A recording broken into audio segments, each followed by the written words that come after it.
ఆవిష్కరిస్తున్నాను. దయచేసి అందరూ దీనిని కొనుగోలు చేయవలసిందిగా కోరుతున్నాను. దీని ఆశ్రమంలోని ఎంతో ముఖ్యమైన కార్యకర్త బ్రహ్మకుమారి శ్రీమతి యశోద గారు రాశారు. ఇందులో ఒక్కొక్క పుష్పంగా మలిసి ఒక పుష్పహారంగా తీర్చిదిద్దారు. ఈ గ్రంథంలో సృష్టి గురించి, భగవంతుని అవతారాల గురించి, వృక్షాల ప్రాముఖ్యత గురించి, మానవ జన్మ విశిష్టత గురించి, పండుగల ప్రాశస్త్యం గురించి, మనిషి పైన ఉండేటువంటి నవగ్రహాల ప్రభావం గురించి, మూఢ నమ్మకాల గురించి, ఇలా ఎన్నో విషయాలు ఉన్నాయి. ఆధునిక యుగంలోని పిల్లలను ఏది సత్యం ఏది నిజం అనుకుంటూ ఎంతో మంచి సంపదను అందిస్తున్నారు. ఈ పుస్తకం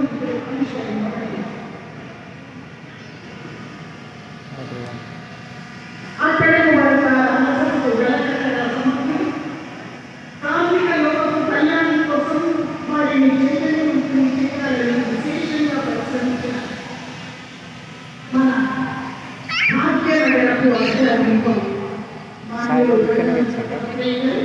ఇప్పుడు వారి విలువైన సందేశాన్ని అందజేస్తారు. నేను డ్రోన్ ఇస్తా.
దేవతలు అన్నీ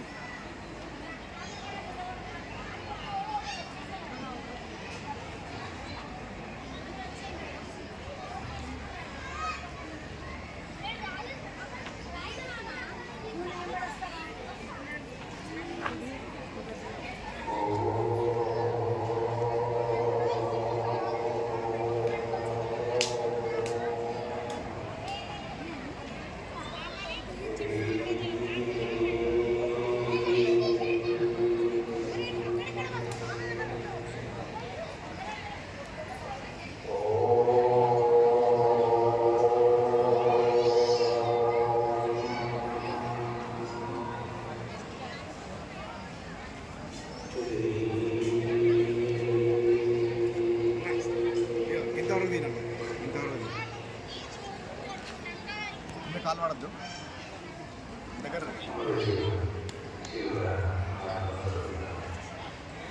అందరికీ నమస్తే. ఈరోజు మనం మేడ్చల్లోని గీతా తత్సంగ్లో శ్రీ సాయిబాబా మందిరంలో ఉన్నామండి. ఈరోజు మనము ఈ యొక్క గీతోపదేశం మన యొక్క గురువుగారు గీతోపదేశం ఇస్తున్నారు.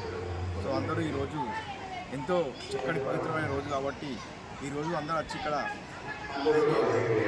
శ్రీ సాయిబాబా గారికి కొబ్బరికాయ కొడితే ఎంతో మంచిది. యాగాలు ఇక్కడ పూజలు చాలా ఒక ఆహ్లాదకరమైన ఎన్నో ఆయుర్వేదిక మొక్కలు ప్లస్ ఈ యొక్క వాతావరణం ఎంతో పర్యావరణము చాలా ఆహ్లాదకరమైన వాతావరణం ఇక్కడ నెలకొన్నది ఈ యొక్క గీతా దర్శనంలో. కాబట్టి అందరం మనం చూడదగ్గ ఈ యొక్క ప్రదేశము. సో అందరూ ఈ యొక్క ప్రదేశము చూసి ఈ యొక్క స్వామివారి కృపకు పాత్రలు కావాల్సిందని కోరుతున్నాను. థ్యాంక్ యూ అండి. మీ గుంట మల్లేశం, జిఎం టాకీస్.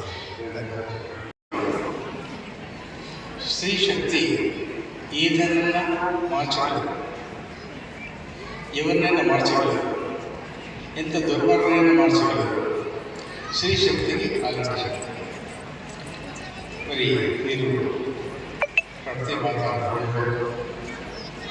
కూర్చున్నారు. పాండవులు పొందుబిడ్డలు, వారి పరంపర మీరే. మన తాత ముత్తాతలు పాండవులు, అర్జునుడు, నకులుడు, సహదేవుడు, ఆ సత్తునాలు ఇంకా చక్కగా ఉన్నాయి. అవి లేకపోతే మనం బ్రతకలేదు. ఇటు రాజులు, ఇటు రాజపదవి తీసుకున్న వాళ్ళందరూ చాలా శ్రమ తీసుకున్నారు. కోవిడ్ టైం ప్రతి రాజు అనే రాజకీయం చేస్తారు, రాజకీయ నాయకుడు ఉంటారు. వాళ్ళని నాయకుడు రాజకీయ నాయకుడు అంటారు. కానీ రాజపదవి ఇది పెద్ద పదవి, చిన్న పదవి కాదు, చాలా పెద్ద పదవి, పెద్ద బాధ్యత.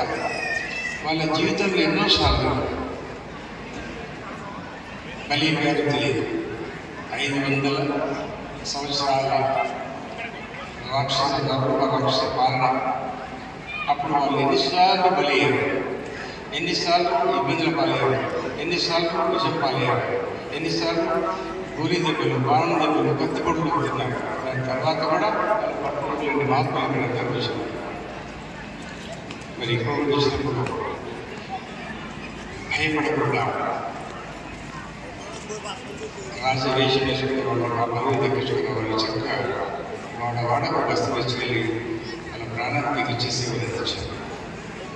మరి మార్పులు కూడా అదే ప్రకారంగా వాళ్ళ భక్తులకు ఇతరులకు సేవలు అందిస్తూ వాళ్ళకు సలహాలు ధైర్యం.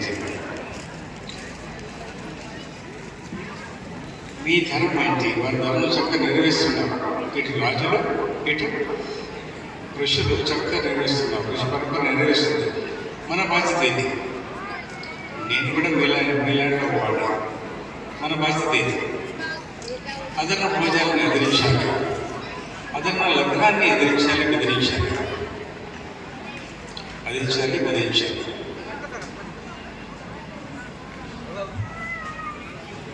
అదన భోజనాన్ని ఎదిరించాలి. అదన భోజనం అంటే పులి, నక్క, క్రాకడైల్, పాము,